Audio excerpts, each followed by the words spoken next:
Likot na ulit, oh. Bagong bangs na nagupit. Birds here. Cute, no? Ang laki.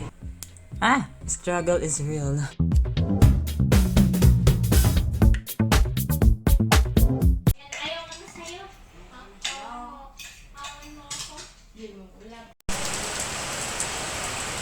Rainy afternoon. Our merienda is spaghetti by Kuya Maynard. So delicious! Hello guys, papakita ko sa inyo kung paano ko ilalagay itong brackets. Ngayon, mas madali na siya kasi hindi ko na i-follow yung una kong ginagawa. Sasabit ko muna ha. So, kita niyo yung parang may mga hook, di ba? Ayun o, parang may hook siya. So, doon niya siya ilalagay. Ngaya. Hindi kasi pinakita sa akin ni doktora kung paano niya nilagay yung ano yung kanya eh. Lagay ko lang dyan. So ito, pinakamahirap kasi yung, sige itong unahin na nga natin tong isa. So di ba pangatlo, 1, 2, 3. Lalagay ko siya sa hook. Yan. Tapos hihilahin ko. Kung meron ako ng panghila, hindi mahirap. Hilahin ko siya hanggang 3. Yan. Ang hirap. So, ganyan. Yan yung ginagawa ko ngayon. Nung una, ang ginagawa ko, hirap Nakita nyo, kailangan kong persahin siyang ihilahin pag ganun. So, nakakatakot, baka matanggal yung bracket, diba? So, ang una kong ginagawa is, nakita ko sa YouTube, is ganito. Ganyan. Tapos, hihilahin dito. Hindi ko kikita, wait ko akong salamin So, hihilahin ko siya. Yung una kong ginagawa ay ganito. Ilalagay ko to sa bracket. Tapos, ihila ko sa pangatla dito.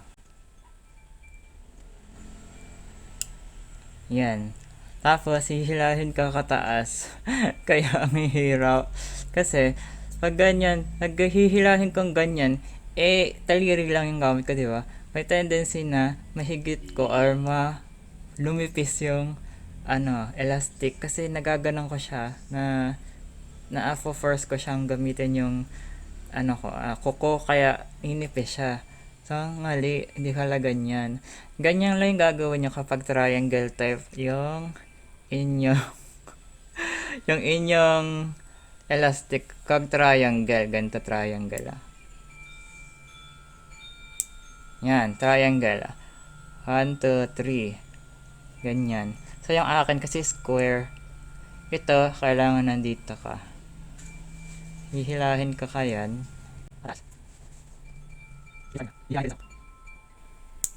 ayan, di ba? Ang hirap kasi ganun pa. So yan yung una kong ginagawa, ang hirap. Next naman yung ginagawa ko ngayon, wait lang. Nakita ko na rin kung paano ka siya tatanggalin ha. Hihilahin ko ulit. Sa hila ng hila, nakakatakot baka ngatanggal siya. Yung bracket na kangatanggal.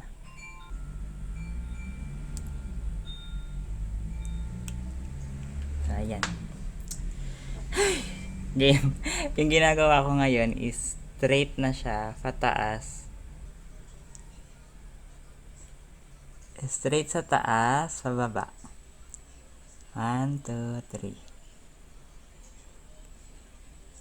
Kailangan ka ng isang kamay, ang hirap. Ayan. 1, 2. Ang hirap tanga. Kaya sumasakit yung daliri ko kakaganan nadulas. Lahat kasi hindi madulas Tatlo na ba? 2 lang ta. Ang hirap talaga gawin. Game. Yan, 3 na. Ay, hindi na nakita. 3, tas 3 ulit. Yan. 1, 2, 3. Kita. 2 lang yan. Isa ka. Pag nag-lock na ng ganyan, nahihirapan ako kasi hihilahin ko siya, baka matanggal. Hihilahin ko. Yan, tatlo na. So, yan. Yan yung kanan pa lang yan. Ito pinakamahirap yung kaliwa kasi nasa dulo yung bracket. So, ito kasi nasa dulo. 1, 2, 3. 1, 2, 3 card. Dito sa dulo. Pinakamahirap. Kung meron ako ng panungkit, naku, napakadali lang nito. Pero wala kasi ako nun. Hindi ako humingi. Hindi ko rin kasi alam na kailangan. Pinakadulo. Yan. Hihilahin ka na nga siya. Ang kakarika. Yan. Takas. Gagamitin ko yung daliri ko.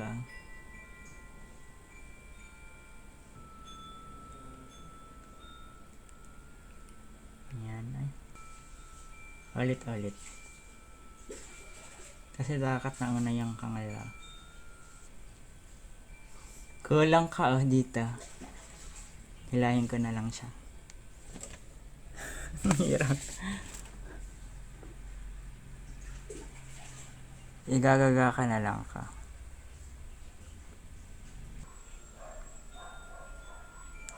Ayan.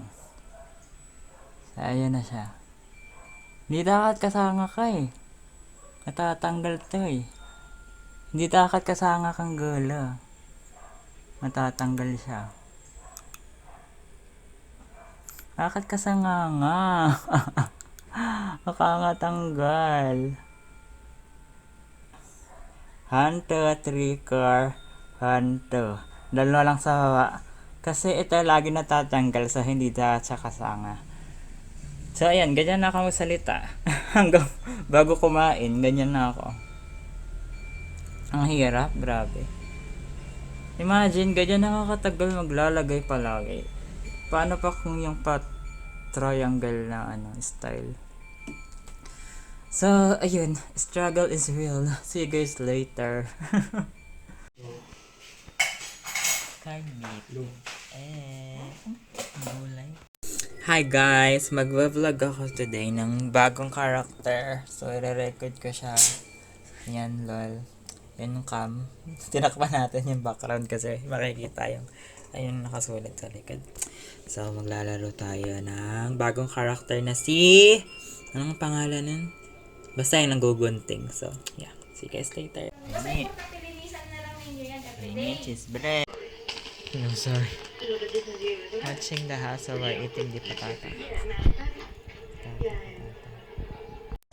Hi guys! So, I'm trying to take a test if it's working or not. The microphone. Hello guys, nanood kami ng The Hustle starring Rebel Wilson from The Pitch Perfect and Anne Hathaway from Princess Diaries. So nagsama sila sa isang movie. Super funny ng movie, kakatawa, and I learned a lot from con artist. Yes, kaya ba na ever na scam na ba kayo or naloko na ba kayo ng mga tawag dito, mga magnanakaw, ganun? Ako, never pa naman ako na-experience ma-scam. Sa game, yes. Alam niyo yung Ragnarok na laro kasi 'di ba? Meron doon trade box. Magte-trade ka, ilalagay mo yung item. 'Di ba? Ito yung box mo, tapos box niya, dalawang box 'yan. Ilalagay mo yung pag makikipag-trade ka, ilalagay mo yung item na 'yon. Tapos meron yung slot or meron siyang card. Bale, mas mahal yung may slot or yung may card. So, parang bebenta mo si armor slotted. Sabi, bilhin ko na to sa armor slotted. Tapos ika-cancel niya yung box. Ay, wait lang. May gagawin lang ako. Tapos ilalagay niya na ulit. Paglagay niya, hindi na yung slotted. Wala na siyang slot. So, ikaw naman, dahil excited kayo, mura. Sige, deal. Hindi mo na chinek. Hindi mo na kinilik yung item. Hindi mo na double check kung slotted ba siya. Tapos na-deal mo na. So, ayun. Goodbye, pera. So, pera lang naman sa laro. Pero sa totoong buhay, hindi naman. Kasi hindi naman ako nagastos ng totoong pera sa laro. pera na lang kung yung para makalaro ka, kailangan mo mag-load. Yun. Pero yung gagastos ka ng pera para pambayad mo sa item sa game, hindi, never talaga. Alam niyo naman, gamer ako pero kuripot ako. Hindi ako ma-risk sa mga ganyan. Hindi talaga ako nagastos ng pera kahit piso ever. So yan, kaya hindi ako okay lang ma-scam sa game kasi ano lang naman yun, pera lang naman yun sa game, wala naman nang ginastos dun, ano lang, puyat at ano lang, pagod, yun lang naman yung ginastos ka, pero wala naman sa totoong buhay na ano. So yun lang naman, and siguro bukas meron pa na mga scam, ano pa yung mga scam na pwede natin pag-usapan. Magandang topic to. So yun lang po for today, see you guys tomorrow, bye. 550 yung hindi special. Ganun. Fish. And Marshmallow. Episode 7 ni Mr. Queen. Hello. Pananggol. Oh. Hi guys. So, let's talk about scam again dahil nanood tayo ng The Hustle sa Netflix. So, meron pa akong ito, hindi sa akin or sa akin. Sige, sa akin. Ito lang recently lang nangyari ng November lang. Nag-order ako sa Lazada. Tapos padala sa akin ay mali. So, hindi mo ba alam kung yun ay scam or not? 'Di ba? Kasi parang sa mga online shopping yan, guys, kung mahilig kayo mag-online shopping, lalo na sa Facebook. Ang daming scammer doon, guys. Winawarningan ko na kayo, huwag kayong o-order sa Blue App. Huwag kayong order doon. Don't order there. Not unless meron siyang official. Siguro kahit ka official basta wala ka kasing refund doon. Huwag kayong order sa mga lugar or sa mga online app na wala kayong laban, ma-refund yung binayad nyo. Pero kapag mga orange app, blue app, yan, official yan. Mga iba pang app na pwede ka maka-refund ng pera. Yun. Doon na lang kayo bumili, mas safe. So, lalo na ngayon, di ba, pandemic, tapos ang daming mga online sellers. So, ingat-ingat kayo dyan, ha, kasi, nako, madami talagang scammers. So, yun lang naman. And, yun, mag-iingat tayo. Be always, double check kung official ba yung in-order natin. Kung may check, kung official page siya, kung basahin nyo yung mga reviews, okay ba siya, yung mga comment sa mga kanilang feedback, yan, para mas safe ang inyong pag-shopping. Yan. Iwas scam, kumbaga. Meron pa naman nangyari rin sa akin. Ito lang, recently lang, ha? Pero ito ay hindi naman ako na-scam. Feeling ko scam siya. As in, last week lang. Last week lang siya. Kasi nga, ayaw niya ibalik sa akin yung hard drive ko. Pinaayos ko sa kanya, tapos ni-reformat niya yung aking, kahit di ko naman sinabing i-reformat. Tapos ito pa, ha, via calls pa niya sinasabi tong mga sa akin. Pwede naman sa text, pero via calls. Kasi pag via calls, hindi mo naman siya mare-record agad. Diba? Pero lalo kung hinala ka sa umpisa pa lang. Kaya guys, kung meron kayong transaction at meron kayong kausap sa phone na mahalaga at meron kayong item sa kanya, i-record nyo. Kasi pwede nyo yung gamitin as evidence na ginatong ginawa niya, ganyan. Yan sa akin nga, finormat niyan. Wala naman ako sinabing i-format mo yan. Wala akong anything na text, ganyan. Baka kasi sabihin niya sa calls ko sinabi, ganyan. Di ba? Wala naman kaming. So, importante talaga, recorded everything. So, yun. Feeling ko scammer yun. Kasi gusto niya magbayad ako ng malaking amount para lang maayos yung hard drive ko. Na hindi ako pumayag, kaya ang ginawa niya, pinatagal hanggat umabot na ng ilang buwan. Eh ako naman, hindi naman syempre ako pumayag. Bakit ba? Ba't ako papayag? Ikaw may kasalanan nan. That's your fault, not mine. Bakit ako gagastos? Ikaw may kasalanan. So, I'm very smart pagdating sa mga ganyan. Kaya never ako may scam ever. Be smart always because sa mga items nyo, sa mga pera nyo, always think na pag ibang tao, ka-close nyo man yan or hindi, kapamilya nyo or anything, pag may nakukutuban na kayo na something, trust your gut feel. Kasi malamang sa malamang hindi yan okay. So, yun lang payo ko sa inyo. Yun lang naman. So, yeah. And I think that's all for the online shopping part. I think meron pa. Sige, isipin ko pa. Pero bukas na para meron pa ulit tayong pag-usapan. So, yun lang po for today. See you guys tomorrow. Bye! Pancake. My favorite pancake. Likot na ulit. Oh, bagong bangs pa.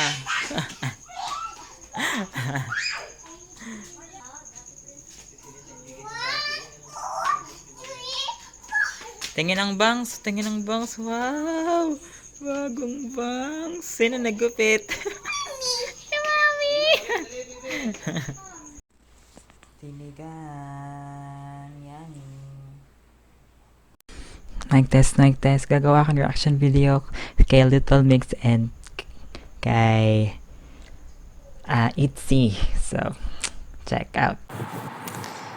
Hello guys! Let's talk about scam again, but this time it's not about naman yung mga na-experience ko sa scam.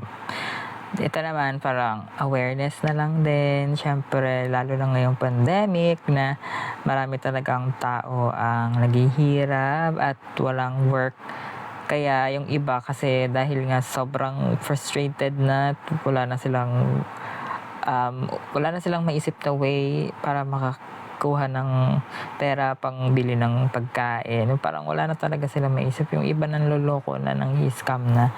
Kaya guys, ang aking maiipayo sa inyo is lalo na sa mga senior, sa ating mga magulang, sa mga parents natin, or sa mga bata, 'di ba? Yung iba na bata na humahawak nagta-transaction or na inuutusan yung bayad nyo to, ibayad nyo yan. Turuan nyo silang maging wais at maging aware sa mabusisi sa lahat ng, lalo na pag may perang transaction na magaganap, ganyan. Laging tingnan natin na ito bang taong ito ay mapagkakatiwalaan, ito bang store na to or page na to ay official, marami bang bumibili sa kanya, ganyan. Tsaka i-record nyo lahat kung sa text, syempre pwede naman yan mabalikan yung mga pag sa text, pag sa calls, kapag meron kayong transaction sa calls, i-record nyo. Kasi yan nga nasabi ko kahapon, pag kasi sa calls, hindi nyo na-record, wala na siya, walang record na anong pag-uusap ang nangyari. So, yun lang naman. And sa mga seniors naman natin, yung mga mahilig umorder, magsabihin nyo, ibigyan nyo sila ng example na ganito yung nangyari dito, na na-scam si ganito kasi napindot lang yung link, ganyan, yung may mga ganyan. Kasi lalo na pag mga senior, mahilig sila magkiklik, tapos pag kinilik nila yun, automatic na mag-order, tapos syempre babayaran na. So, diba? Pagdating sa inyo, wala naman ako in-order na ganyan. Yun pala, na-click niya. So, yun. To, iwas scam na rin. Sabihin niyo sa mga magulang niyo or sa mga lolo, lola, or anyone na kakilala niyo na may mga ganong modus, kumbaga. So, para hindi na rin madami ang mabiktima sa mga ganitong pangyayari. So, yun lang naman po for today. And, yeah, maging wais sa lahat ng transaction para maiwas ang mga scammer, mga con artist na ganyan. So, yun lang po for today and see you guys again tomorrow. Bye! Sinangagit and eptido. Supas. Punta po kami SM. Papaayos namin ito kasi sira. Papaayos na si Princess dito. Sa Across. Diyan niya binili yung monitor. Dito naman sa katabi yung aking hard drive. Magkatabi lang sila. Bili akong bagong phone. 99 lang. Dito kayo doon.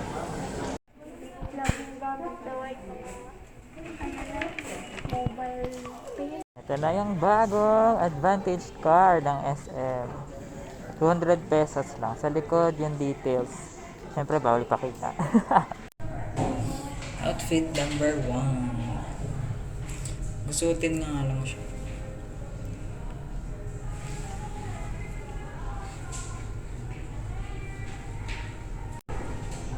Number 2. Cute no? Ang laki. It's so big pero parang malapit siya mag-crop top.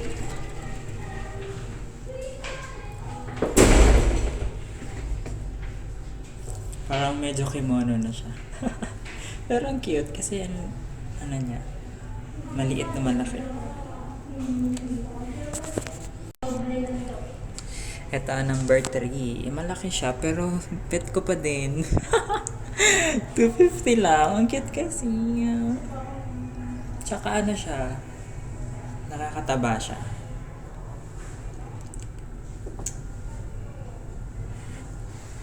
Arte-arte. Grocery naman kami. Supermarket. SM. Pabots ka, girl? Pabots ka? Ako din eh. Cute. Ang yabang. Guys, masarap ba to? Baka wala na namang lasa. Baka yung ganun din siguro ko. Try natin. Gabi for our merienda boy.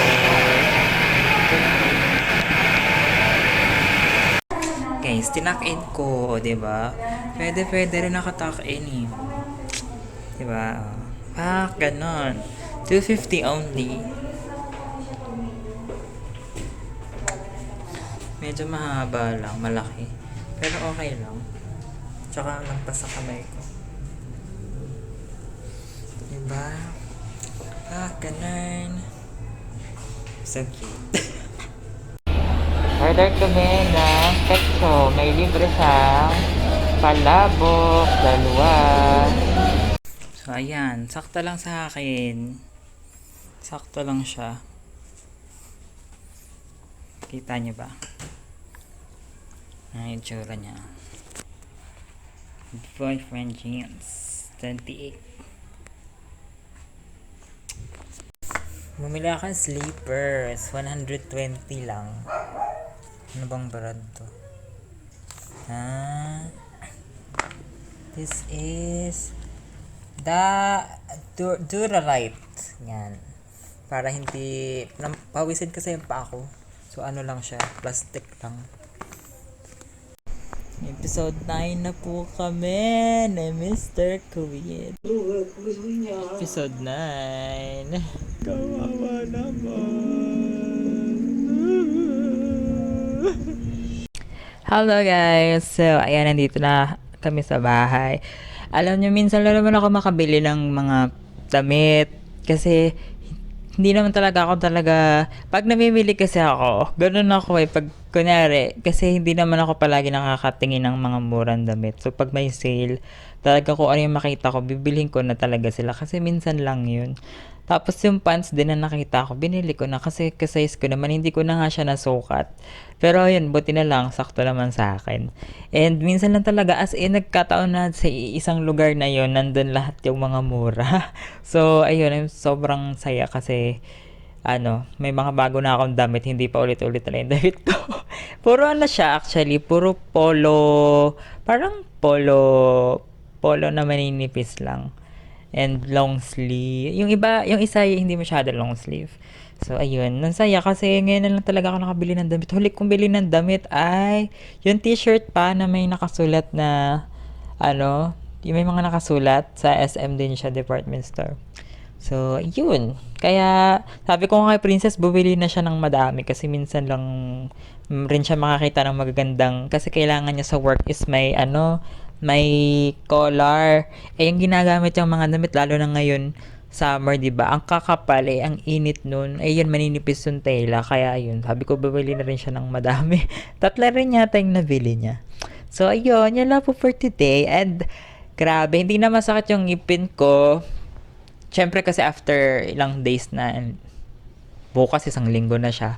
So, ganoon naman palagi after mga 3 days. Pero nag-a-adjust pa rin ako sa pagkabit nung elastic and kailangan ko talaga nung pangkabit or pangtanggal na plastic. Pag wala yung dentist ko, bibili na lang siguro ako sa Shopee kasi meron doon siguro mga 50 pesos isa. May delivery fee pa.